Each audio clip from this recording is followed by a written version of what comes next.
de ne plus les tenir en ligne de compte. Le projet d'action communautaire rurale, le projet d'action communautaire pour la résilience climatique PACRC et le Conseil national de l'environnement pour le développement durable ont organisé ce matin à Niamey un atelier de sensibilisation et d'information des parlementaires de la Commission développement rural et environnement sur le changement climatique. C'est Kinatu Abdou Hamanissé. Cette journée d'échange entre dans le cadre de la poursuite des activités du projet d'action communautaire sur la résilience climatique PACRC. Elle a pour but de sensibiliser et d'informer les parlementaires de la Commission développement rural et environnement de l'Assemblée nationale afin de mieux les outiller sur ce changement climatique. Monsieur le député, en tout cas, chers membres du réseau, je sais que vous avez beaucoup de connaissances sur le changement climatique et les échéances d'aujourd'hui, qui est une innovation, reste déjeunée, en tout cas, vous permettent encore d'ajouter sur ce que vous connaissez pour que vous puissiez décider en connaissance de cause sur toutes les questions du changement climatique. Le 4e vice-président de l'Assemblée nationale a rappelé que cette initiative est à saluer, d'autant plus qu'elle constitue un souci majeur. Je me réjouis au nom de l'Assemblée nationale de nous retrouver, nous députés, entourés de certains de nos techniciens, notamment la Commission développement rural, le réseau changement climatique, à cette séance de ce matin pour échanger sur les changements climatiques. C'est une question d'actualité, c'est une question de l'heure. Et comme vous l'avez si bien dit en introduction, il faut que les députés soient suffisamment outillés pour voter et décider en toute connaissance de cause. Je pense que c'est une de nos missions, c'est également une de vôtres, afin de nous outiller, de nous former et de nous apporter un plus dans le cadre de notre mission à nous confier par le peuple souverain du Niger. Je voudrais vraiment vous remercier au nom du président de l'Assemblée nationale, au nom du bureau et de l'ensemble des députés pour en tout cas cette initiative louable. Merci et en tout cas aux camarades de suivre ce débat avec beaucoup d'attention. Les parlementaires ont à cette occasion suivi deux brillants exposés, l'un relatif aux notions de base du changement climatique et le second sur la présentation du PACRC. Le PACRC, il faut le rappeler, est un projet qui œuvre pour l'amélioration de la résilience des systèmes agro-silvopastoraux au profit des populations locales. Cette journée a donc permis aux parlementaires d'acquérir des connaissances sur ce sujet afin qu'ils puissent convenablement accomplir leur mission. Éducation, la ministre en charge de l'enseignement primaire a présidé ce matin une rencontre d'échange avec les responsables de l'éducation et les entrepreneurs chargés de l'exécution des travaux de construction des classes en matériaux définitifs. Cette rencontre intervient après les récentes visites effectuées par Ali Mariama Elhaji Ibrahim dans plusieurs établissements scolaires de la capitale. Abba Moussa Touman, Issouf Samel. Cette rencontre a été marquée d'abord par un exposé du directeur régional de l'éducation nationale qui a brossé la situation scolaire dans la région de Niamey.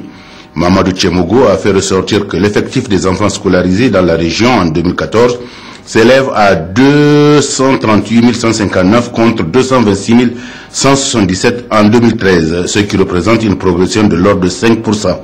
L'effectif du public représente 77% et 23% pour le privé. Il faut dire aussi que la région compte cette année 786 écoles et que le nombre de nouvelles écoles a augmenté chaque année d'environ 7%. S'agissant des ressources humaines, le personnel enseignant contractuel représente 65% et les femmes enseignantes représentent environ 95%, ce qui pose un problème de gestion du personnel dû au départ en congé de maternité.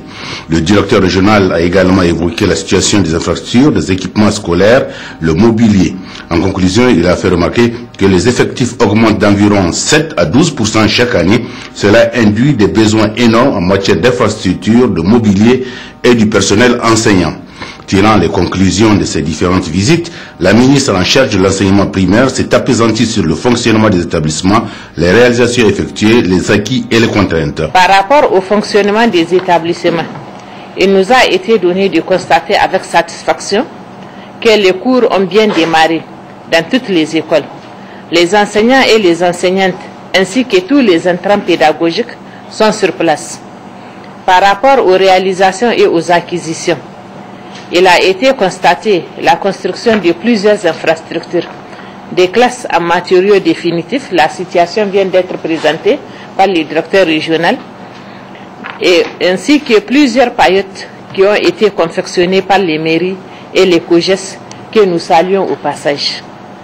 Par rapport aux classes en dur, certains entrepreneurs ont respecté leur délai contractuel et c'est le lieu ici de les féliciter. Par contre, il y en a qui sont en retard pour diverses raisons et nous leur demandons de bien vouloir se ressaisir afin d'achever dans les meilleurs délais ces infrastructures dont les élèves et l'école nigérienne ont tant besoin. Nous avons aussi constaté la disponibilité des manuels et des fournitures dans les établissements.